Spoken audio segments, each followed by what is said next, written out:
Hello and welcome to episode 225 of the Health Oddity podcast. Now, if you are listening on the day of release, it is the 20th of December. So this is our Christmas special, our Christmas edition. If you're watching on YouTube or you're seeing any photos, you'll see that I am dressed very festively. I've got a lovely jumper on. I've got my Father Christmas hat on. He looks like he's dressed for winter. Certainly, he's got his woolly hat on and his hoodie. But I think it's red, and it's red. It's a red hoodie he's wearing. Yeah. yes. Well, what do you want?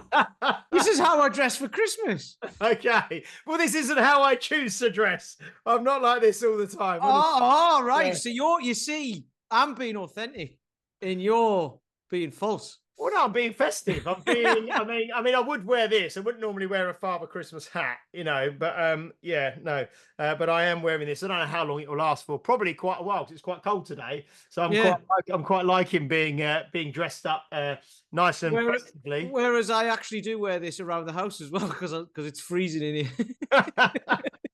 Okay, are you gonna pop a festive background on? Yes, right. Honestly, right. let me set this up for you. This is possibly the Christmassiest background you will ever see. So this is a special Zoom background, is it? So prepare. It's a one I prepared earlier. Okay. Gosh. Oh, that is about as Christmassy as it gets, right? Yeah, I'll let you off. We've got Hans Gruber. Yeah. Like falling from the Nakatomi Plaza. Yeah. Right. I'll take a photo of this. We've got Murtaugh and Riggs. Right, because Lethal Weapon is a Christmas film. Because Jingle Bell Rocks is the it is a Christmas film. Yep. The little known First Blood. There's a Christmas tree in the background. No, look, Andy's wearing a Santa hat. It is a Christmas movie. Yeah, it is a Christmas movie. And then obviously the happiest Christmas film you've ever seen in the last 30 seconds of it, but the rest of it is like really depressing. Is It's a Wonderful Life. So if with that background you do actually that you've redeemed yourself. You have redeemed yourself with that background. I have to say that's very good. Excellent. So yes, as we said, it's the 20th of December 2024. Pete and I are talking today about all things training, all things Christmas, what we've learned over the last few guest episodes, and potentially as well we're going to talk about what our focuses will be for 2025, and we'd really encourage you, the listeners, the watchers, to maybe start having a think about this now, if you haven't already been thinking about it, because we know what it's like. We have just set at my gym at Unique Results, we've just put some dates in place for a program that we're going to be starting kind of mid-January. And we kind of get that in the diary early because we know what tends to happen with the majority of people is they have Christmas, they have New Year, and then the kids go back to school. And it takes probably the first 2 weeks of January for anyone who isn't already prepared and hasn't already thought about it. It takes the first couple of weeks in January just for people to get back into a routine.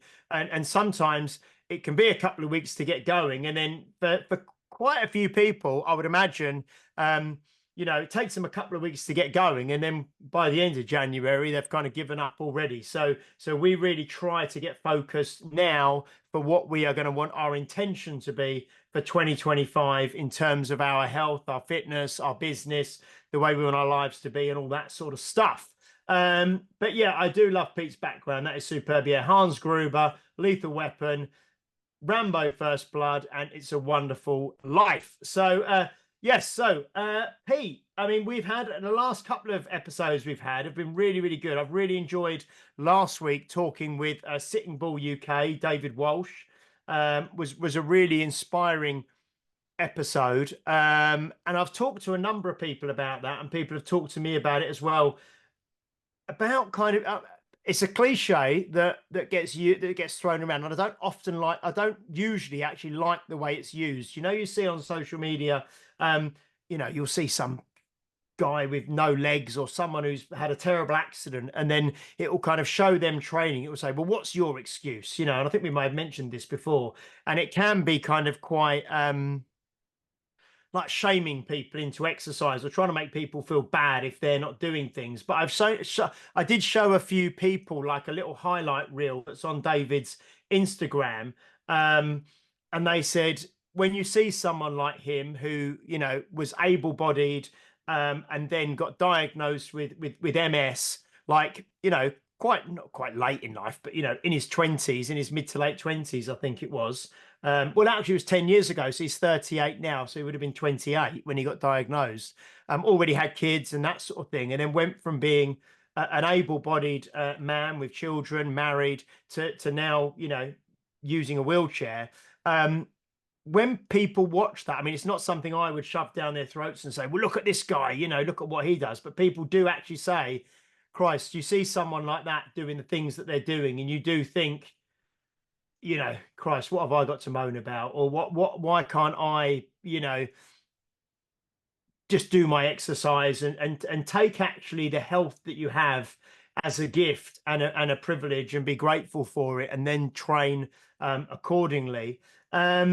I mean, what are your views about the last couple of guests that we've had on? I mean, both of them in different ways, Helen Hall and David, have sparked conversations for me personally with my members at the gym. I mean, yeah. What's your thoughts? Yeah, well, for me, I mean, what you've just been talking about there, that's not necessarily just, I mean, you can go in any direction with that. Like someone who was able-bodied and then aren't anymore, and it's not being able, it's like adaptive. Or someone who's born that way, is it easier for them? But then you can talk about that with single parents. You can talk about it with anything, right? Because single parents who maybe haven't got the support around them because they've split up or someone's died or whatever, it's like, how do you deal with that? I know single parents who work solidly and have like, time and stuff like that to themselves as well. And they seem to manage it all really well.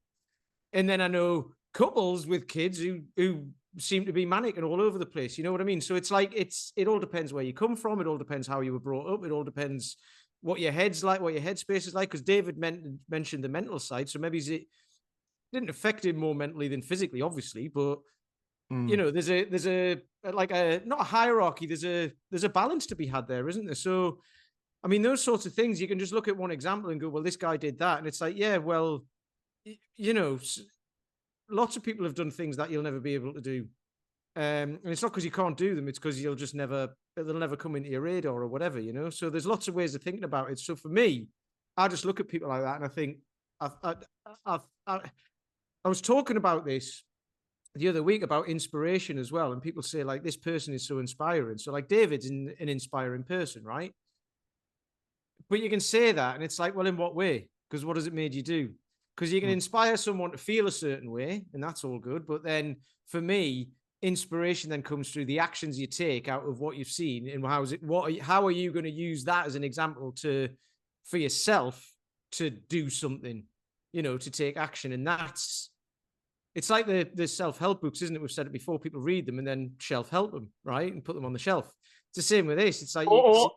Elf help. Hey!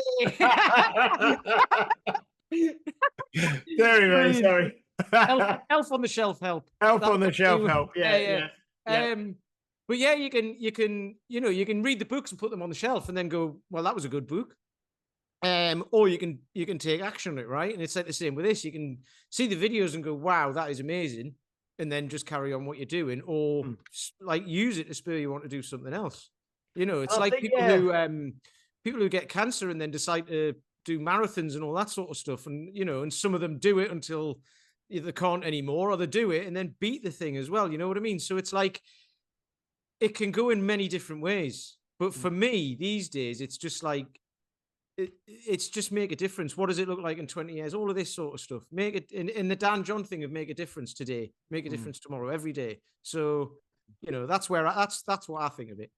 Yeah, I mean, I'm happy to have those conversations with people who come up to me and say, oh, I listened to the David episode, and and you know, it made me feel this, and then they will have the conversation. But I'm not someone who, like I say, you see on social media this, you know, look at this person doing this, and it's very often, like I say, someone with, you know, no legs, or someone with, you know, doing something extreme, and you know, like you said, could be seen as highly inspiring, but something just you know, an epic kind of thing. And then someone will say, you know, well, what's your excuse? And I'd never be someone to kind of use that, because like you say, everybody's life is totally different, and everybody's motivation is totally different. And that is kind of like, I'd see that as, they say, it's, and I'm not one of these people who say, oh, you know, you've got to tiptoe around everybody, and you mustn't try and upset anybody, and you've got to be so careful with what you say. But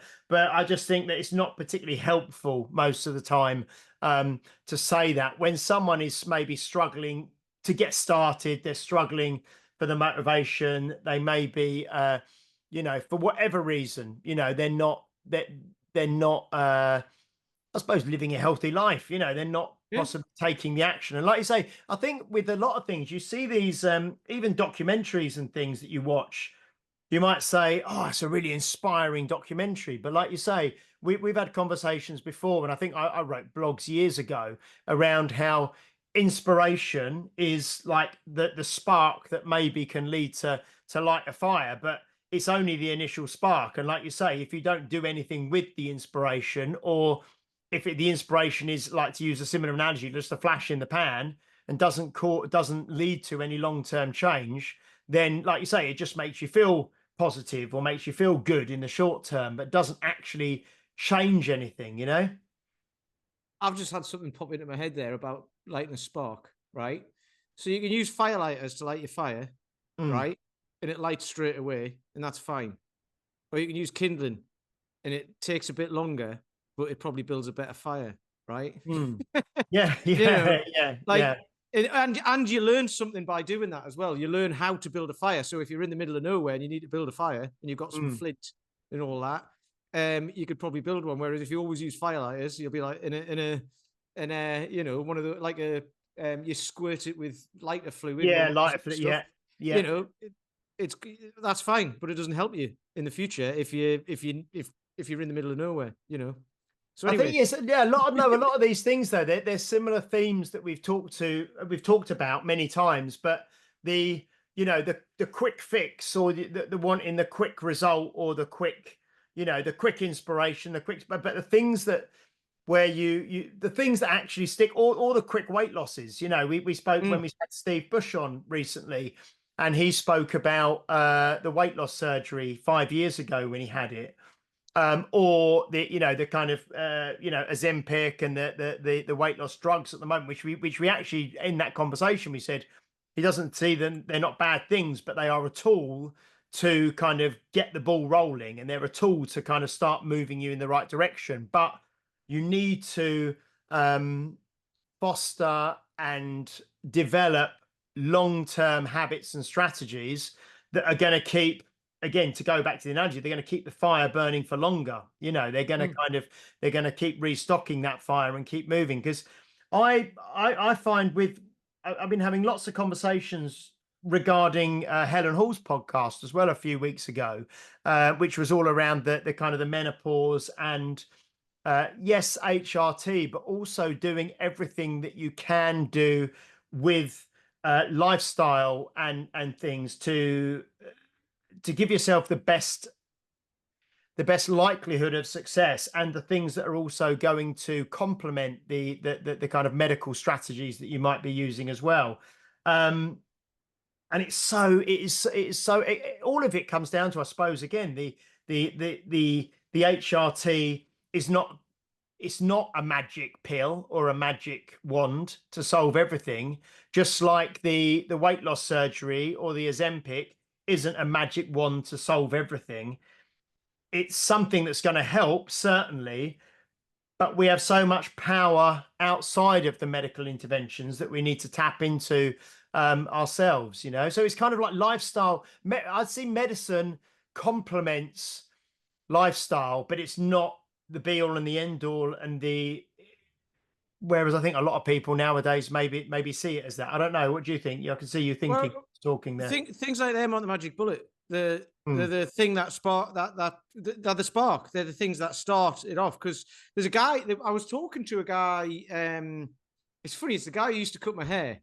Now this is Yeah. bad because I haven't had my hair cut for ages, which is why I'm wearing this hat. He used to cut my hair, right? And then I started going to a place next door because it's like the guy's got a bit of a better not a better, but he's got a bit of an ethos about his business, about mental health and that. So I thought I'd go and have a chat with him. And then now he cuts my hair when I get it cut. And he's next door to the other guy, is he? He's like upstairs next door, right? The problem Okay. is I don't see the guy who used to cut my hair anymore. I mean, I don't know him that well, but like you just have a chat when you go. And I was going there for a few years. But the pub I go to, the Star, he works behind the bar in there as well. So I walk in, I've had my hair cut, and I'm like, oh, hello, how are you doing? But anyway, he had a gastric band fitted years ago. He told us about it. But we were talking about it the other night because of Steve's podcast. And I said about like this guy who I know who had half his stomach cut out, but then had to change his lifestyle, and he had all the dietitians and consultants, and he did what they told him, and guess what? It worked. And this guy had said, he had it done on the NHS, I think, and he said, not that like means that much difference, but he was basically like, no, just do the surgery, and I don't want to change my lifestyle at all. And it's like, and he's lost a lot of weight. I mean, he's lost loads, but it's still like, okay, and that's fine. I mean, if that's what he wants to do, that's what he wants to do. But for me, how I would look at that, if that was me, knowing what I know now and who I am now, I'd be like, right, I'm going to change everything. And I'd probably, even like where I am now, I'd change my lifestyle first and see if that worked. And then, get whatever you need. But it doesn't matter which way around you do it. You need a lifestyle change either way.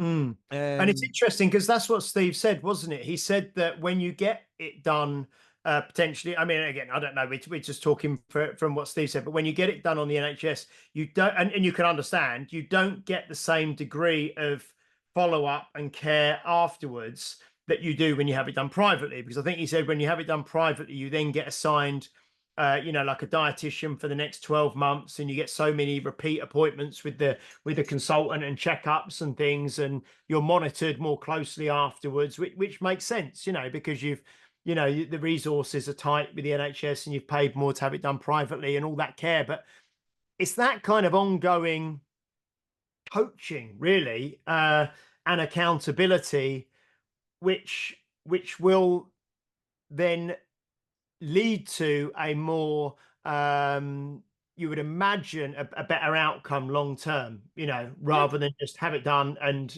and out the door. It's funny because accountability, I know you get external accountability in internal, intrinsic, whatever. Intrinsic and intrinsic accountability and stuff. But I think it's all like, I mean, I'm no expert on all of that, but I think for me, it's all intrinsic anyway. Because one of my online clients, who you've met,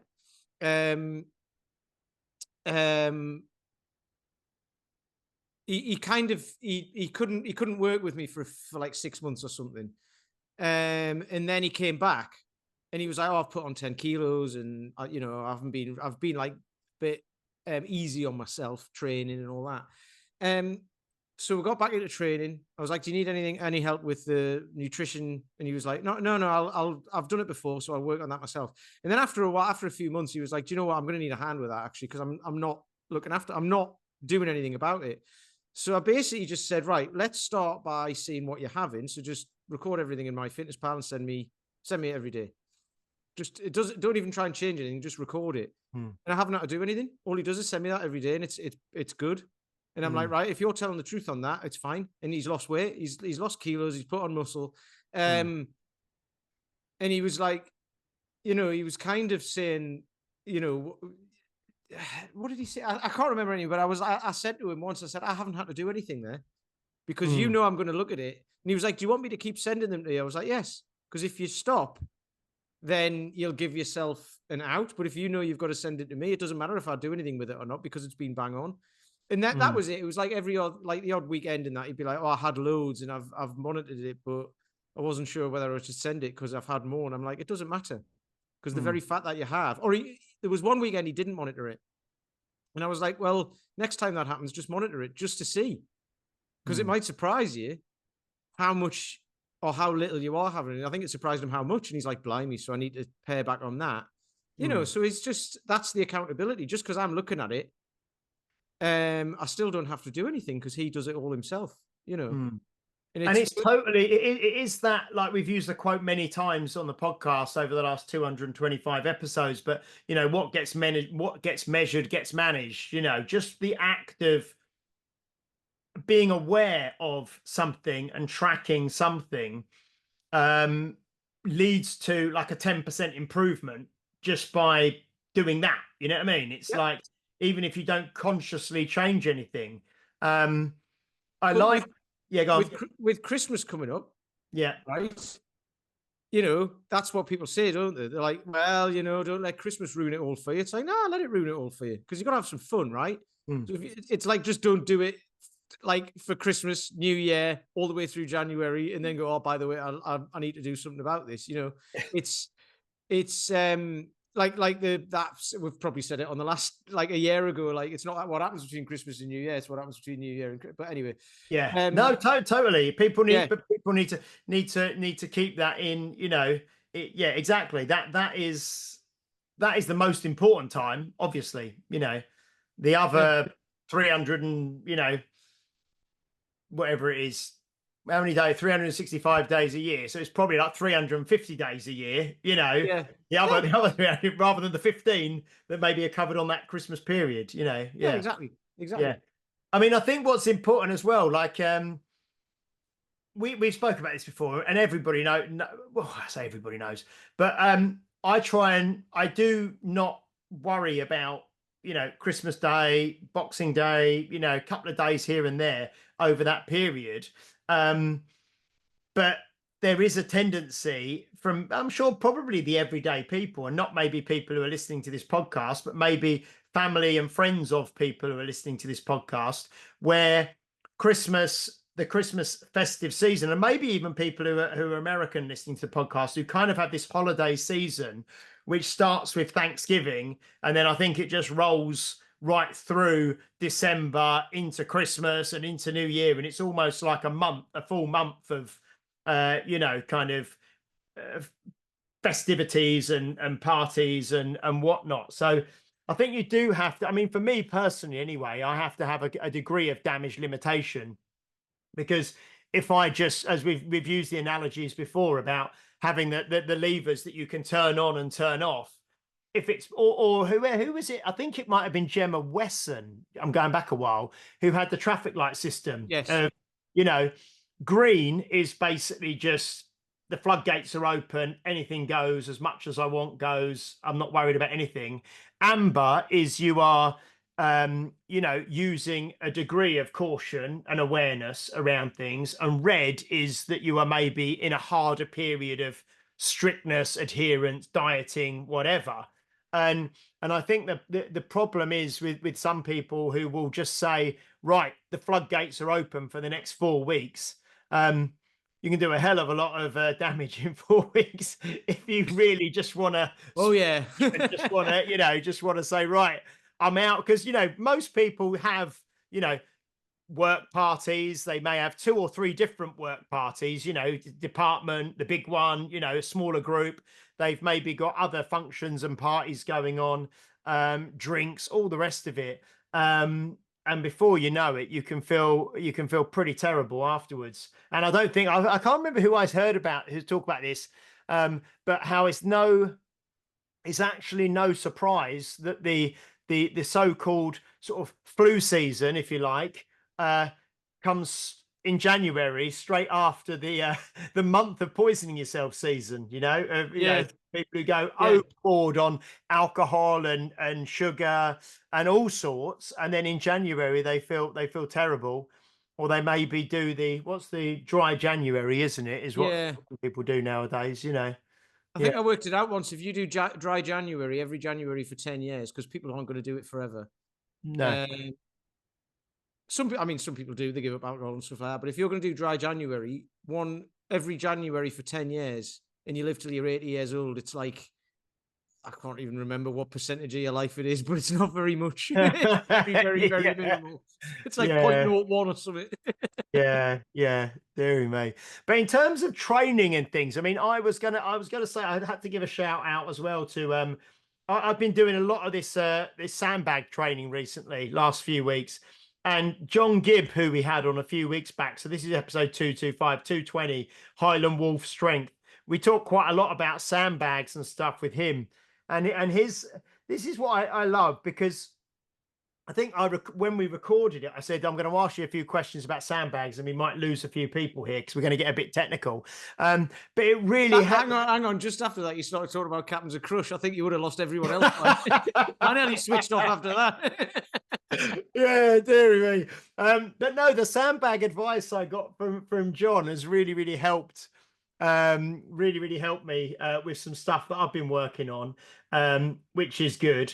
You mentioned, I just wanted to touch on this because this is something I think that could be good for the listeners as well, because you mentioned something just before we started recording about how you've got a lot on at the moment, work-wise, a lot of stuff occupying your headspace, if you like, or your, I believe the kind of the, what's it, management consultancy coaching for a term might be occupying a lot of bandwidth, for you at the moment. Oh God, Um, you're gonna make so me so throw yeah, up. what's going on with your training? Because you mentioned something about your pressing, where I Yeah, think this might be useful because it's interesting. yeah. I mean, it's a Monday when we're recording this, and I train 3 days a week: Monday, Wednesday, Friday. Monday is like basically the volume goes up during the week. Monday is lowest volume day, then Wednesday and Friday go up a bit, and it does that each week basically based on what Paul's given me. And the volume's quite high at the moment as well, and it's quite heavy for me. I'm getting to the top. I'm doing presses with a 34 kilo, right? And I've never. Every time I've got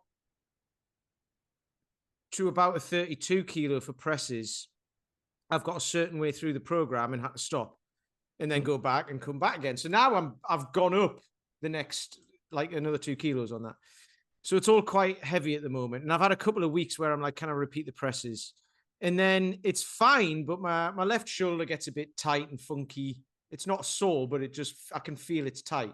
But it's still doing okay. But today I sent Paul a message and just said, look, I'm gonna have a week off presses. And it's not because of anything physical. It's because a week ago today, I got in touch with a guy to help me build an app for Walk Bath. And he does it in a way, it's already set up for certain things, and he just has to plug things in and it works, right? But you work together really quite intensely over the last week we'll have. And then it got to the point of testing it. So I'm trying it out, and then so I go, oh, this doesn't work. So I have to then get back to him and he fixes it and go in and out and in and out. So it's not really scheduled work, right? So I like a scheduled day because I know what I'm doing. It's not scheduled work. And then he'd be like, can you jump on a call quickly because we just need to sort this out? And I'm like, I wouldn't usually do that, but I'm like, yes, because I want to get this out as soon as possible. So then even over the weekend, yesterday was Sunday. So Saturday we did the walk. The app wasn't ready yet, but I tested it with somebody and I found a couple of bugs in it as well. Then all day Saturday, for the rest of the day, I was until about 5 o'clock, I was working on it. And then on Sunday, I worked on it a bit in the morning, and then I was doing lots of other stuff that I do on a Sunday as well. But I got like basically right through till 9 o'clock last night, I was on it as well. And then this morning, he didn't do anything over the weekend, because he works for a living, so he works during the week. So he got back onto it this morning and then sent me a few things through. And then so while I was training, but I was like, I need to get this sorted because it's actually gone live now and it's got live data in it. So I'm like, right, we need to work on this. So I was thinking about that. And so my training goes out the window. I was trying to do presses at the same time, in between, like do sets and then a bit of work and then sets. But then I was talking about this with a coach of mine the other day, and it's like, that's two different mindsets. It's two different parts of the brain. And if you're trying to flick from one to another, so it's like the thing of like, you do some like work and then like, if you go for a walk, you come back in a different frame of mind, right? So it's like that. So I was trying to flick between those two different frame of minds, and I know it doesn't work, but I thought I'll be all right. But the presses just felt super heavy. So I just sent Paul a message and said, look, I'll do everything else. I'm not doing the presses because the other stuff's actually quite easy. And because for the last week I've been in this thing, and then for the next week I'm going to be in it as well. So it's taken up too much of my brain, and I can't, and I don't want, and I feel like I'm going to burn out. I'm not, because it's only been a week. You don't burn out after a week, but you know, and I know what I'm like, and I know what I used to be like in the corporate world. I'd get into, and that would be it. And I just couldn't get it out of my head. So I'm like, I'm not going down that route because I know better than that now. But for the time being, that is the levers. So this made me think, you know, the levers on training and all that. Sometimes you have to step it up and all that, but you have to think about it in line with everything else. So I'm kind of stepping down the training, but not ending it. And I probably need a week off anyway, just to reset. And then I'm ramping up the lever on this because it matters. And it's not like something that I'm going to work hard on forever. I work hard on it now, and it makes everything in the future easier. Do you know what I mean? So it's like building the foundation. It's building the base of the pyramid wider so the peak can go higher. But in a business sense. And it's great because actually what I've learned from training is now applying to that. And I've said that a lot in the past, but I didn't know how that worked. Until you don't know how it works until you do it. And until you can see where you want the peak to be, or roughly where you want it to be. It's like with training, you never know what if you're training the way we do, you never know what your max is, but you don't need to know. So I don't need to know how far walk bath's going to go or walking solves is going to go. I just know that it's going to go that way in the right direction. I don't know where the peak is. I think why I found that so interesting and why I wanted you to explain that is because I think there's a few kind of things behind that can help everybody. First of all, recognizing that training is a stress, and sometimes training can be more or less stressful. So when it's nice and light and it's nice and kind of easy, it's not probably too much of a stress either physically or emotionally, because you know you can do it. But when training is getting heavier and more stressful, and life is getting heavier and more stressful in whatever way, do you know what I mean? Like you say, extra busy with work and more things, then that's probably not a good time to try and, you know, if you're in a mega stressful period of, I mean, Dan John talks about this all the time, you know, if you're in a really stressful period of your life, with work or with family or with whatever, then trying to go into a stressful period of training or dieting or whatever is not going to work. So you need to know when to step back a little bit. And I think so that's really important, that people don't lump stress, because everything is stress, and all that, whether you realize or not, the more stress you kind of lump on yourself, something's going to give, you know, or at the very least, you're not going to get optimal benefits from your training because you know you've got so much going on outside. But the other thing that I think is really good is that you didn't just message Paul and say, I'm not doing any training this week because I've got a lot going on outside. You just took the one element that was giving you that was the heaviest, and you're still doing I presume you're still doing your pull-ups and your pistols, but you're just shelving the presses for this week. So it's kind of like, you don't have to say you're not going to do any training. You can adapt what you do, or you can modify what you do, or you can reduce what you do, or you can adjust what you can do, but you don't need to stop training, which I think is really important. Which I just thought were the two things really that I thought apply to a lot of people, where they try to, like, it's, again, like you say, it's all lessons learned from training. But if you try and force progress, and you're banging your head against a wall trying to force the progress, you're not going to get it. It needs to be kind of expanding the comfort zone. It needs to be relatively comfortable. So if it's causing you physical and emotional stress, it's best not to do it. And I mean, I've done that myself. I mean, this week I did, for the first time ever, I think, in my life, I wasn't scheduled to do it. I had to do 10 sets of 8 presses each side with a 28. And they got to the last set, and I felt like I could do 10 here on each side, just on the last set. So I did 10 and 10 with the 28, and felt really good. And that's the first time I think I'm pretty sure it's the first time I've ever pressed 28 for 10 reps on each side.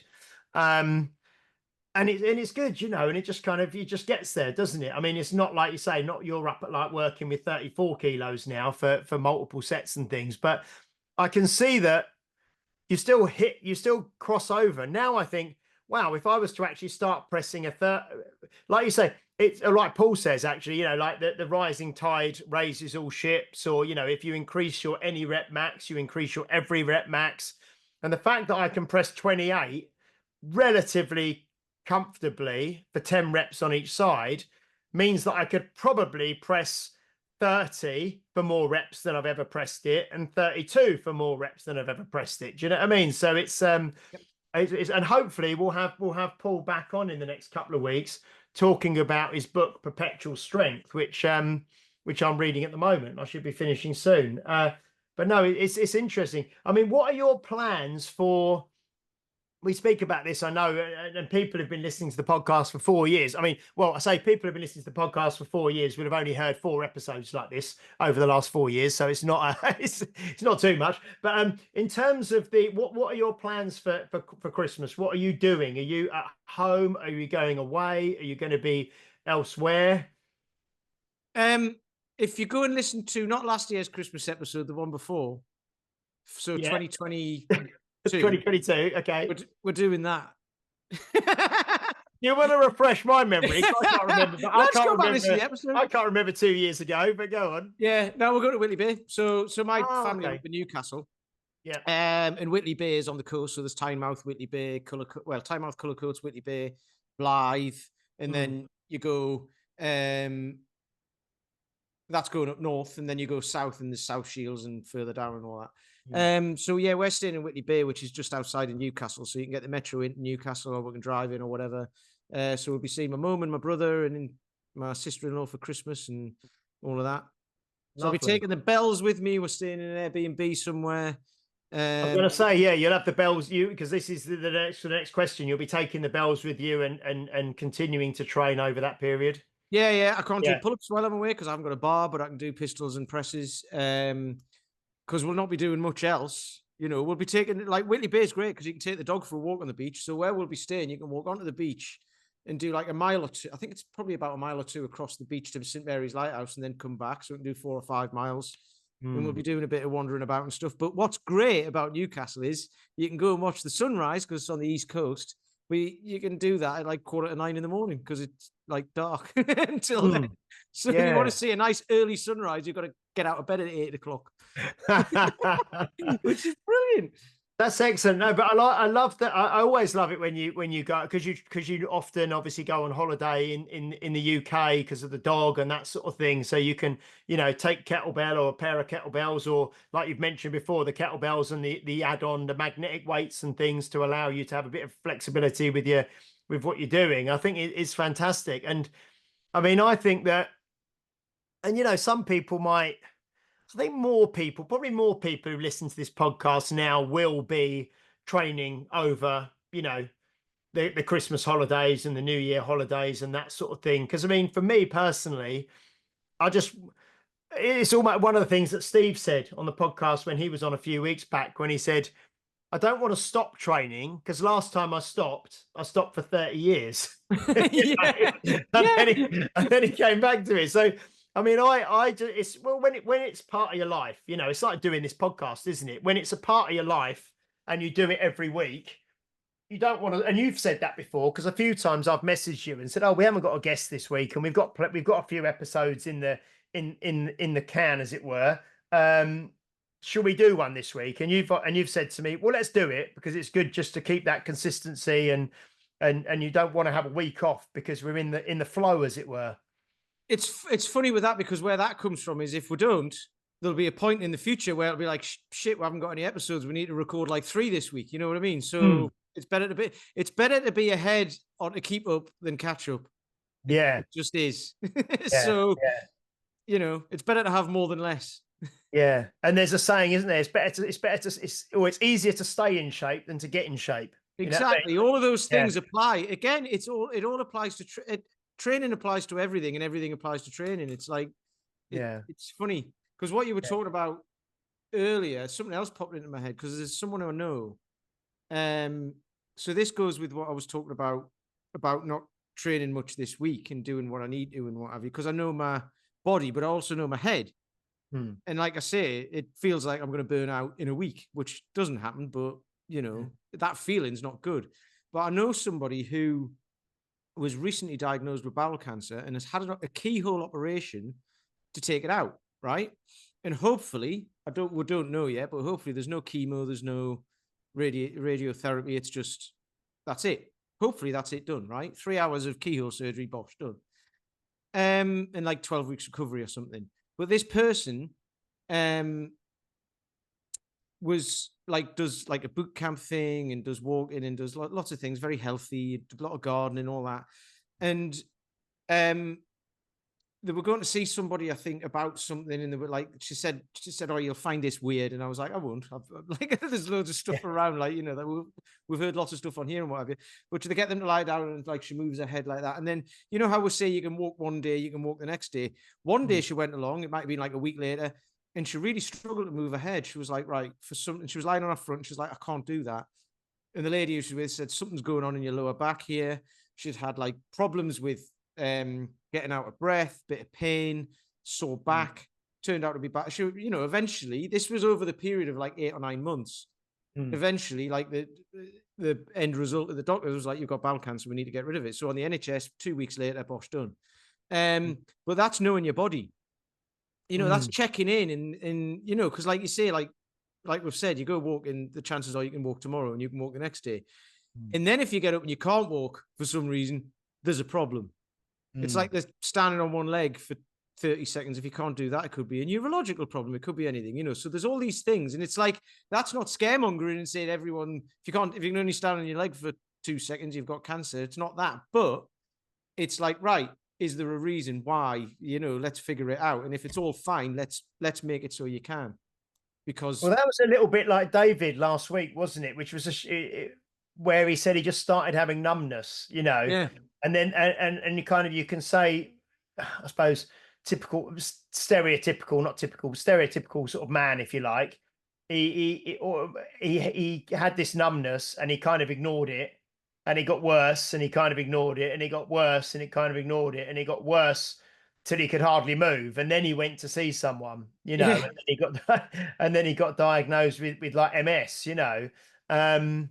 so I think it's that was kind of heartbreaking when I heard him talk about that, because you think that could in theory happen to anyone, Could happen to anyone at any time, yeah. 28 years old, competing in strongman training, strong guy, just develops this numbness, and then at 28 diagnosed with MS, so I think that importance of checking in, that importance of body awareness, and I think unless you are physically aware and physically active, and we often say, or I often, most people don't know what it feels like to feel good.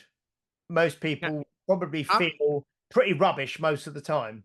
That sits with me really well because I used to be that. I never felt well, but I didn't know it until later on. Because you had nothing to measure it against, It's just like it's like we've said before, haven't we, on here? Like you've said, and I experienced as well, when people are maybe in their 40s or their 50s, and they say, oh yeah, this hurts, that hurts, I can't do this, I'm very stiff, I don't sleep well, I struggle to get out of bed in the mornings, I can't put my shoes on, but it's just part of getting older because I'm 40 or 50, The amount of people who I've had conversations with, right? And I don't go around telling everyone, but it might come up in conversation because we're talking about training or whatever. And I'll be talking about like me doing my training consistently over 3 days a week and all this, and they'll go, yeah, but wait, you get my age, and I'm older than them. Yeah. Yeah. And then I tell them my age, and they're like, oh, right, okay, bollocks. That's not an excuse. It's not an excuse. No, it's not an excuse. Dear me. No, when I'm looking for talk about the Christmas and stuff, I'm always look for one of my favorite training sessions of the year is Boxing Day. I love training on Boxing Day. So I open the gym up we're not officially open, but I'll normally put a thing in the Facebook group and say, look, I'm going to open the gym tomorrow 8 till 10 a.m. 2 hours. If you want to come in and train, you can. And I love it because I haven't got any other work to do, and I'm really well fed from Christmas Day.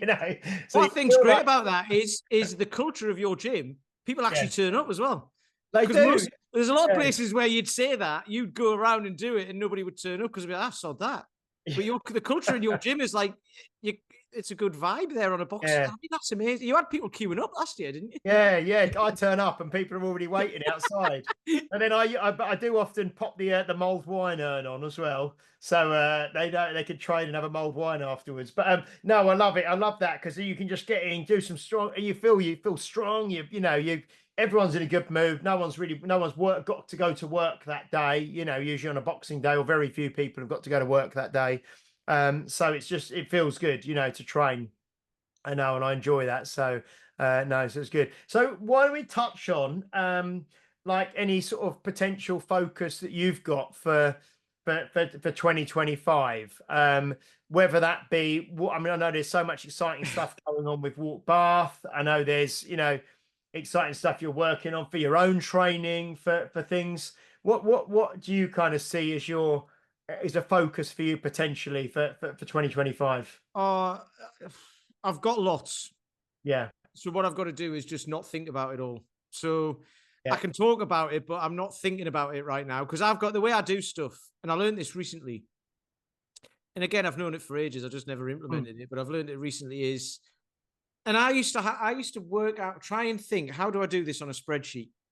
Because like you can have stuff written down, but it ends up like everywhere, right? So I'm like, how can I do this on a spreadsheet?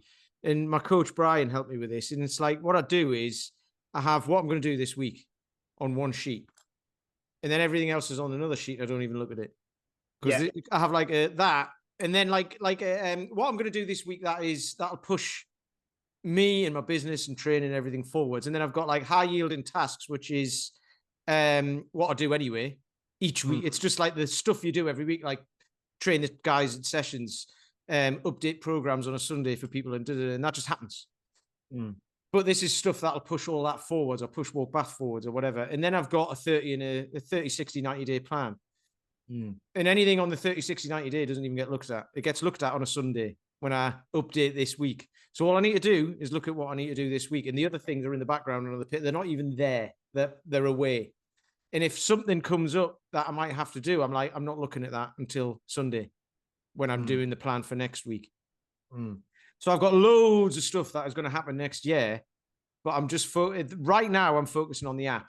The app will be done, and then I'm focusing on phase 2 of the app because I went back to the guy and I was like, we need all of this, and he was like, right, okay, that's not covered in what we did, so it's going to cost me more money as well. I was like, oh, bugger. Yeah. But that, it's just what it is it's an investment in the future, because with this, what next year, what's going to happen is, hopefully,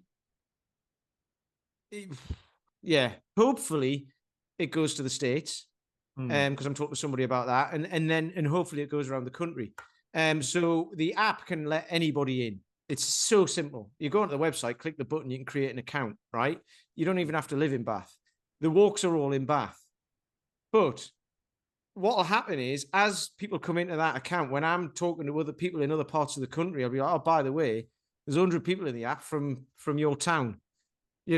What do you want to set something up in your area?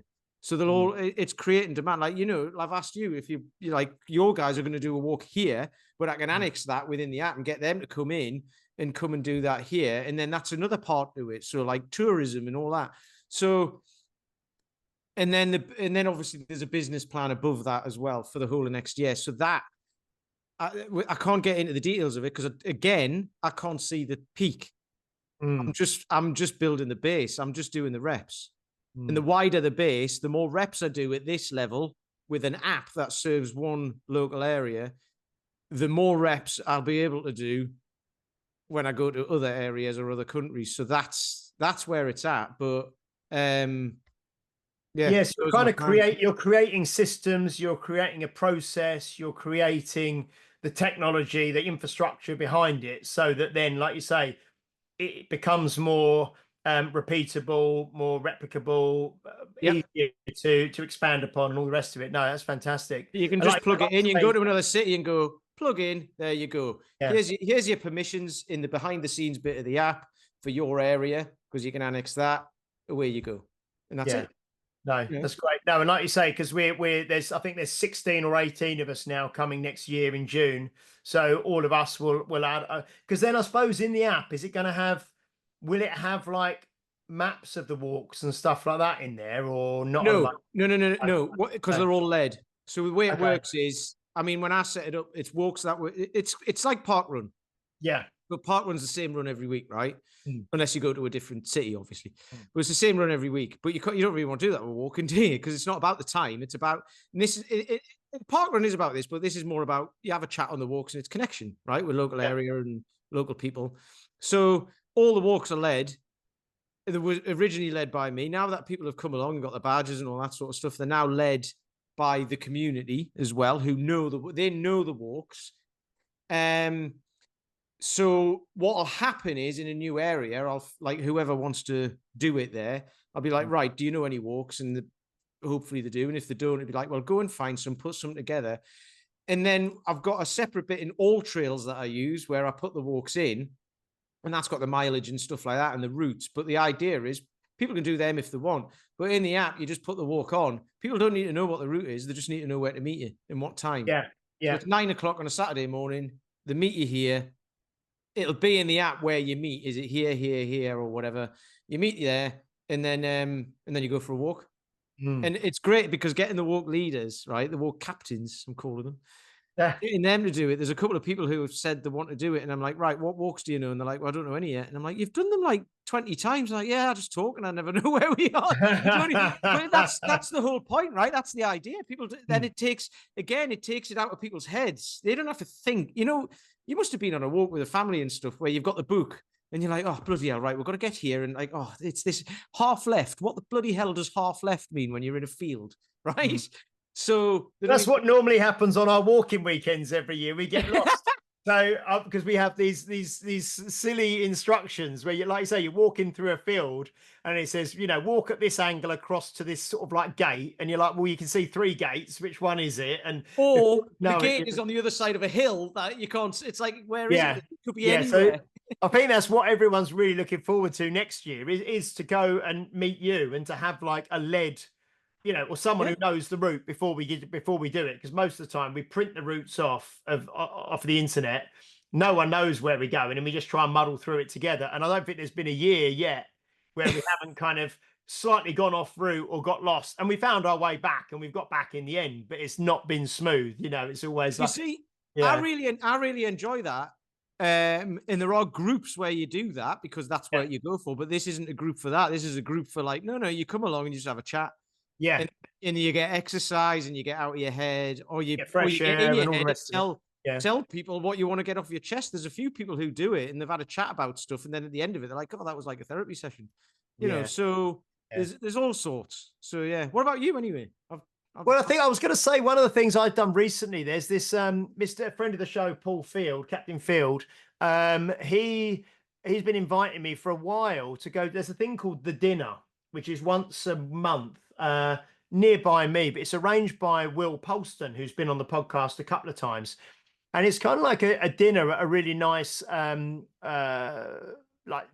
country sort of hotel near Chelmsford. And I think there's probably about 80 or 100, maybe more than that, business owners go to this dinner. And it's every second Wednesday of the month. And he'd been inviting me for ages to go along. And I went last week actually for the first time. And it was really, really lovely to get. And it's similar, I suppose, to the walk bath thing in terms of it's a community of people who go to this dinner once a month, and you sit next to someone for dinner. You've probably never met them before, and you just have a talk a bit more with more of a focus on, I suppose, business and what you're doing, and there's other people around a table that can kind of help, and yeah, it was really interesting. And there's a guy who runs the hotel that where we hosted it, or where he hosts it, who stands up at the start, and Will stood up and did like only like a 1 minute, like a little 1 minute kind of talk, but really just to get you thinking. And then the owner of the hotel did as well. And he did a little talk, and this actually ties in. It sounds like it's just about business and stuff, but it really ties into training as well. And he talked about there's a bell in they do weddings and things at this hotel, and there's a bell in the garden, which when people get married, they kind of like ring this bell, you know. And he said the bell came out of his dad used to, his dad, I presume his dad's probably passed away now, but his dad used to run a pub, and it was the bell that he used to ring and say, you know, time, gentlemen, please. You know, my dad used to run a pub, and it was just a kind of thing that they used to say, you know, time, gentlemen, please ring this thing. And he said that the bell, and it got hit, and he just did a little 1 minute, and he said, and it was thinking about time, and it was thinking about, and you just mentioned, you know, where you place your time, you know, within whatever, and it could be within training, but with what he was saying about was specifically around business. And it's being very careful of where you spend your time, and actually spending your time on the tasks and the things that are going to move you forwards in the most meaningful, impactful way. So from a business point of view, that's got certain connotations and certain things that you may delegate to others, and certain things that you may spend your time on that's actually going to help move the needle and move you forwards. And you mentioned just then about your you know, your list of priorities and tasks for the week that are going to help move you in the right direction, you know, and you don't worry about this. And it just made me think, actually, what you were saying is that time of where are you spending most of your time with training, with lifestyle, with you know, nutrition, with all this stuff. And I know that Dan John has spoke before, or various people have spoke before and said, actually,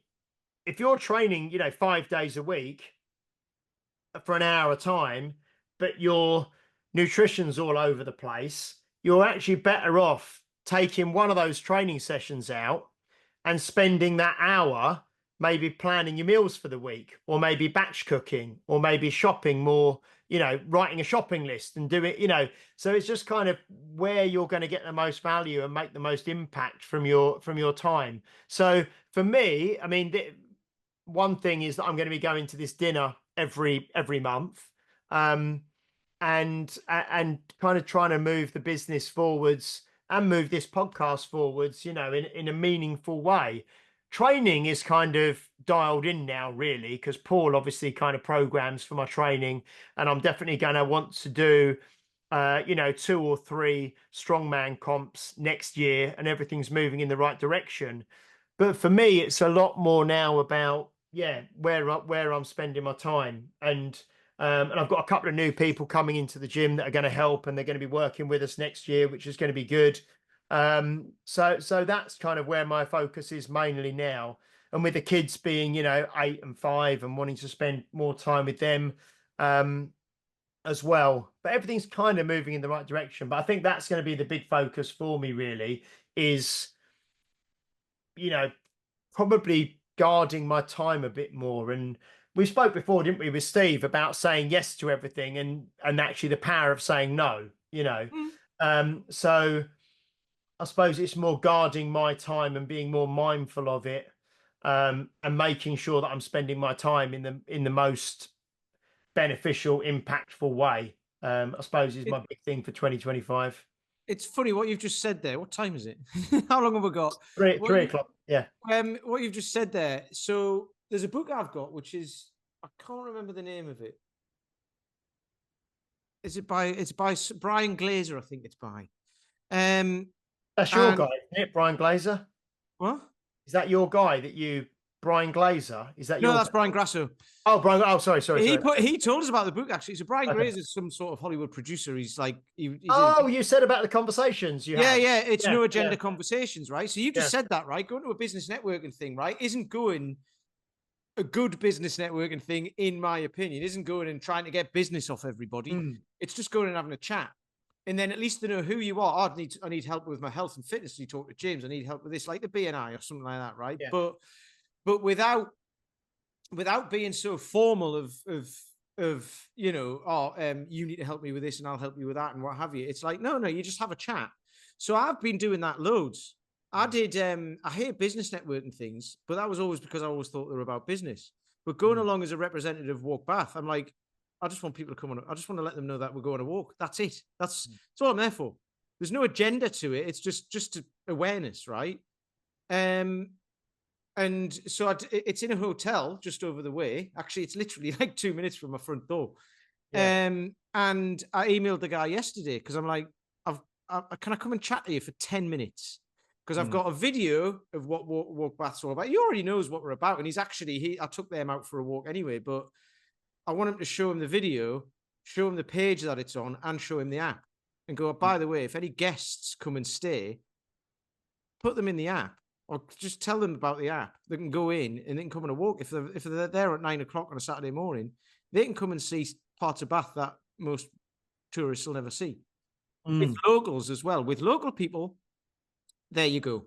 And that, I first met him almost a year ago.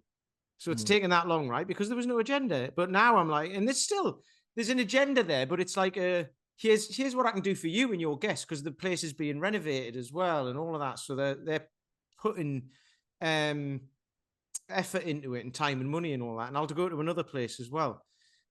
But that's taken a long time for that to foster. And then Ben Morris, friend of the show, we've had on a couple of times. I'm meeting him on Wednesday to talk about some stuff because he's been invited to do a talk at a health and wellness thing, like a festival in Bath. And he said, do you want to do a double act? And I've known him now for, God, Few years? 5 years or something. Okay. Yeah. And we've always said we'll do something together, but like, it's like, yeah, where and when, doesn't matter.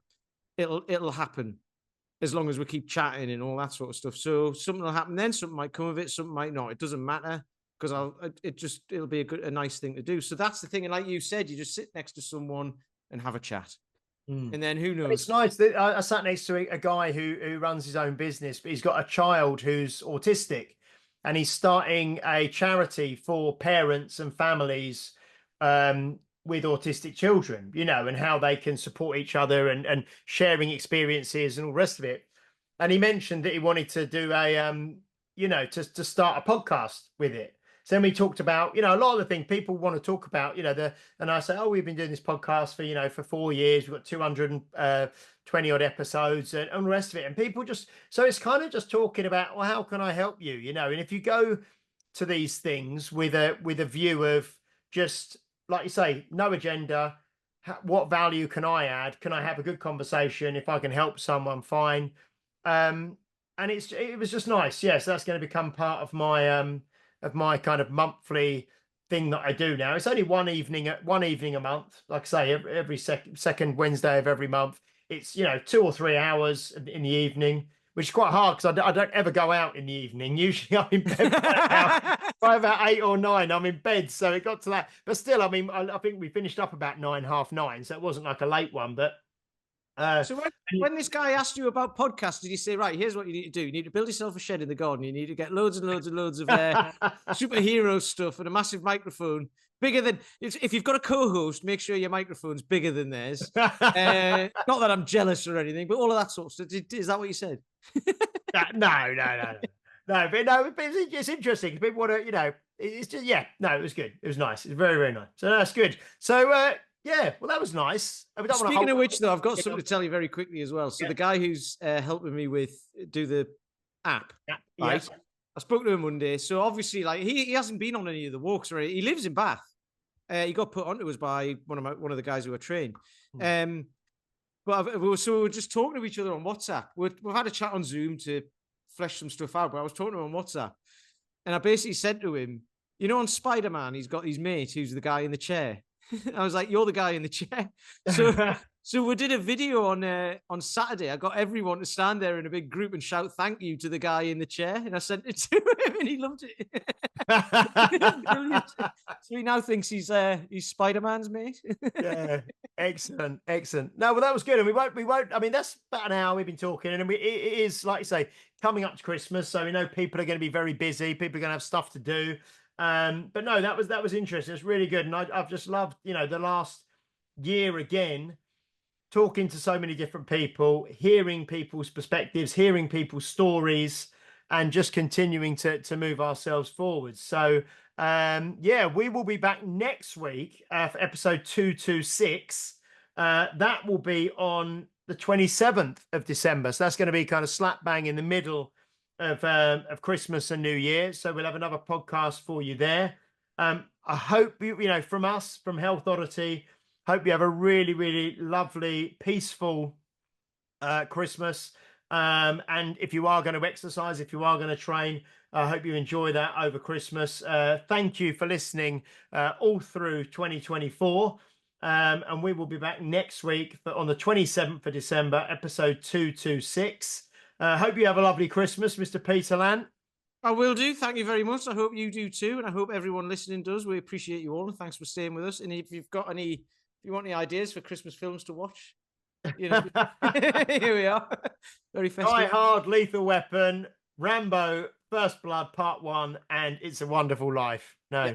Brilliant. Oh, excellent. So we will see you next week. Please do like, share, subscribe, leave a review if you're watching or listening on a platform that allows you to do so, especially if you are on Apple Podcasts. Please do go on, leave us a review. We'll read it out online. We'll send you out some merch. Yeah, happy Christmas, everybody. And we will see you next week, midway between Christmas and New Year, for episode 226. Until then, happy Christmas and goodbye.